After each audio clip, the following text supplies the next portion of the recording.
I welcome you to learn English. இங்கே இருக்கிற வாக்கியங்களை நீங்கள் இப்போ ஃப்ரேம் பண்ண போகிறீங்க. We must save nature. நாம் இயற்கையை கண்டிப்பாக காப்பாற்ற வேண்டும். We must save nature. It அப்படிங்கிற வார்த்தையை யூஸ் பண்ணி இயற்கையை காப்பது மிகவும் முக்கியம் அப்படின்னு சென்டென்ஸ் ஃப்ரேம் பண்ணணும். அதாவது அந்த சென்டென்ஸ் இட் அப்படிங்கிற வார்த்தையில் ஆரம்பிக்கணும். செகண்ட் சென்டென்ஸ் பாருங்கள், இயற்கை காப்பாற்றப்பட வேண்டும். நேச்சர் அப்படிங்கிற வார்த்தையை யூஸ் பண்ணுங்கள். இயற்கையை காப்பாற்றுதல் வேண்டும். இது ஜெரண்ட் ஃபார்மில் நம்ம சொல்ல போகிறோம். சேவிங் அப்படிங்கிற வார்த்தையில் நம்ம ஆரம்பிக்க போகிறோம். அதே மாதிரி நாம் இயற்கையை காப்பாற்ற வேண்டும். ஷுட் அப்படிங்கிற வேர்பை நம்ம யூஸ் பண்ண போகிறோம். இப்போ இந்த 4 சென்டென்ஸஸையும் பார்க்கலாமா? கொடுத்துருக்கிற sentence we must save nature. It is important to save nature. It அப்படிங்கிற வார்த்தையில் ஆரம்பிக்கிறது பாருங்க. It is important to save nature. இயற்கையை காப்பது மிகவும் முக்கியம். அடுத்தது நேச்சர் ஷுட் பி சேவ்டு. இயற்கை காப்பாற்றப்பட வேண்டும். ஒரு சென்டென்ஸை எப்படியெல்லாம் நம்ம மாற்றி எழுதுகிறோம் அப்படிங்கிறத பாருங்கள், அர்த்தம் மாறாமல். Okay, saving nature is must. இயற்கையை காப்பாற்றுதல் முக்கியம், காப்பாற்றுதல் வேண்டும். Saving nature is must. இது ஜெரண்ட் ஃபார்மில் இருக்குது. We should save nature. இயற்கையை காப்பாற்ற வேண்டும். We should save nature. So we must save nature அப்படிங்கிற அந்த சென்டென்ஸை வேறு வேறு வகைகளில் எழுதியிருக்கிறோம், ஆனால் மீனிங் மாறலை. இப்போ இங்கே இருக்கிற வாக்கியத்தை பாருங்கள். Every one is present. எல்லோரும் ப்ரெசன்ட். அதாவது எல்லோரும் வந்துட்டாங்க. Every one is present. இப்போ ஒருவரும் வராமல் இல்லை அப்படின்னு மாற்றணும். இந்த நன் அப்படிங்கிற வார்த்தையை யூஸ் பண்ணணும். நன் அப்படின்னா நோ ஒன். இந்த 2 வார்த்தைகளை ஒன்றா சேர்த்தது தான் நன். ஓகே, ஒருவரும் வராமல் இல்லை அப்படின்னு என்ன அர்த்தம்?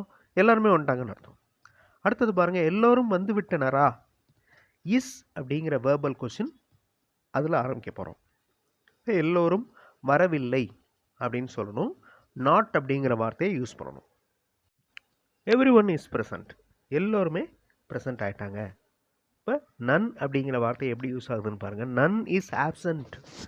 யாருமே வராமல் இல்லை. அதாவது எல்லோரும் வந்துட்டாங்கன்னு அர்த்தம். ஓகே, ஸோ நன் அப்படின்னா ஒருத்தரும் இல்லை அப்படின்னு அர்த்தம். Okay, none is absent. அடுத்து இஸ் அப்படிங்கிற வார்த்தை verbal question. Is every one present. எல்லோரும் வந்து விட்டனரா. Is every one present. Not அப்படிங்கிற வார்த்தையை கொண்டு வரோம். Every one is not present. எல்லோரும் வரவில்லை. So every one is absent அப்படின்னாலும் எல்லோரும் வரவில்லை அப்படின்னு அர்த்தம். You can speak English. உங்களால் இங்கிலீஷ் பேச முடியும். கேன் அப்படிங்கிற வார்த்தையை யூஸ் பண்ணி உங்களால் ஆங்கிலம் பேச முடியுமா அப்படிங்கிற கேள்வியை கேட்கணும். ரொம்ப சிம்பிள். ஓகே, கேன் அப்படிங்கிற வார்த்தையை யூஸ் பண்ணணும், அந்த கேள்வியை ஃப்ரேம் பண்ணணும். அடுத்து டூ அப்படிங்கிற வார்த்தையை யூஸ் பண்ணி நீங்கள் ஆங்கிலம் பேசுவீர்களா அப்படிங்கிற கேள்வியை உருவாக்கணும்.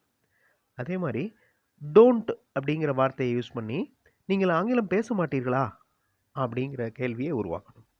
அதே மாதிரி கேன் எடுத்துகிட்டு நீங்கள் ஆங்கிலம் பேசுங்கள் அப்படின்னு சொல்லணும். வீடியோ பாஸ் பண்ணிவிட்டு ட்ரை பண்ணி பாருங்கள். கிராமர் மிஸ்டேக் இருந்தாலும் பரவாயில்ல, just try. Can you speak English. உங்களால் ஆங்கிலம் பேச முடியுமா. இந்த யூ கேன் ஸ்பீக் இங்கிலீஷ் அப்படிங்கிற சென்டென்ஸில் ஃபஸ்ட்டு 2 வேர்ட்ஸை நீங்கள் இன்டர்சேஞ்ச் பண்ணிட்டீங்கன்னா இந்த கேள்வி வந்துடும். Can you speak English. Do you speak English அப்படின்னா நீங்கள் ஆங்கிலம் பேசுவீர்களா. டோன்ட் யூ ஸ்பீக் இங்கிலீஷ், நீங்கள் ஆங்கிலம் பேச மாட்டீர்களா.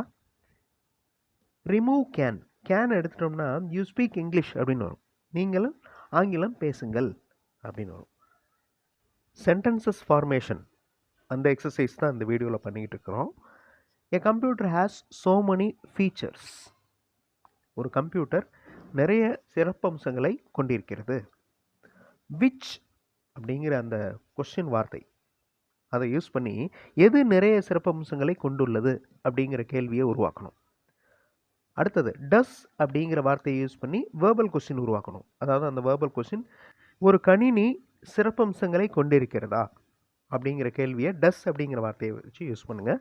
அப்புறம் டஸ் நாட் அப்படிங்கிற வார்த்தையை யூஸ் பண்ணி கொண்டிருக்கவில்லை, அதாவது ஒரு கணினி சிறப்பம்சங்களை கொண்டிருக்கவில்லை அப்படிங்கிற சென்டென்ஸ் ஃப்ரேம் பண்ணணும். ப்ளூரல் ஃபார்ம் கணினிகள் அப்படின்னு மாற்றிட்டோம்னா அந்த சென்டென்ஸ் எப்படி இருக்கும்? வீடியோ பாஸ் பண்ணிவிட்டு ட்ரை பண்ணுங்கள். ஆன்சர் ஃபியூ செகண்ட்ஸில் டிஸ்பிளே ஆகும். which has so many features. Okay, has அப்படிங்கிறது சிங்குலர். எ கம்ப்யூட்டர், ஒரு கம்ப்யூட்டர் தான் குறிக்குது. கம்ப்யூட்டர்ஸ் அப்படின்னு ப்ளூரல் ஃபார்மில் இருந்தால் ஹாவ் வரும். ஓகே, கம்ப்யூட்டர்ஸ் ஹாவ் அப்படின்னு வரும். So which has so many features.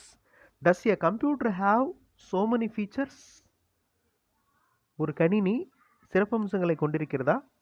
a computer does not have so many features. இந்த does not அப்படிங்கிற வார்த்தைகளை யூஸ் பண்ணியிருக்கிறோம். அடுத்து plural form, computers have so many features. கணினிகள் அப்படின்னு மாற்றியாச்சு. Main sentence, you are the winner. நீங்கள் ஒரு வெற்றியாளராக இருக்கிறீர்கள். நீங்கள் வெற்றியாளரா, நீங்கள் வின்னரா அப்படின்னு கேட்க போகிறீங்க. ஆர் அப்படிங்கிற வார்த்தையை யூஸ் பண்ணி இந்த வெர்பல் கொஸ்டின் ஃப்ரேம் பண்ண போகிறீங்க. வெற்றியாளர் நீங்கள் அப்படின்னு சொல்லணும். த அப்படிங்கிற வார்த்தையை யூஸ் பண்ணி அந்த சென்டென்ஸ் ஸ்டார்ட் ஆகணும். அதே மாதிரி நான் வெற்றியாளரா, இது ஆம் அப்படிங்கிற வார்த்தையை யூஸ் பண்ணி வெர்பல் கொஸ்டின் ஃப்ரேம் பண்ணுங்கள். யார் வெற்றியாளர், ஹூ அப்படிங்கிற வார்த்தையை யூஸ் பண்ணி இந்த கேள்வியை ஃப்ரேம் பண்ணுங்கள். ஆர் யூ த வின்னர், நீங்கள் வெற்றியாளரா? Are you the winner?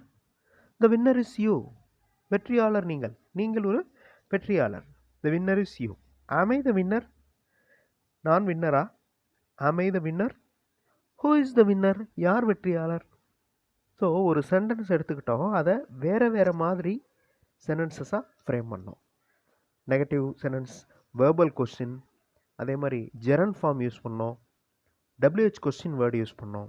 இந்த மாதிரி ஒரு சென்டென்ஸ் எடுத்துக்கோங்க, அதை வேறு வேறு டைப்பில் எழுதி நீங்கள் ப்ராக்டிஸ் பண்ணிங்கன்னா சென்டென்ஸ் ஃபார்மேஷன் ஸ்கில் நல்லா டெவலப் ஆகும். அடுத்த வீடியோவில் இன்னொரு இன்ட்ரெஸ்டிங்கான டாப்பிக்கோடு பார்க்கலாம். தேங்க்ஸ் ஃபார் வாட்சிங் and thanks for your valuable comments.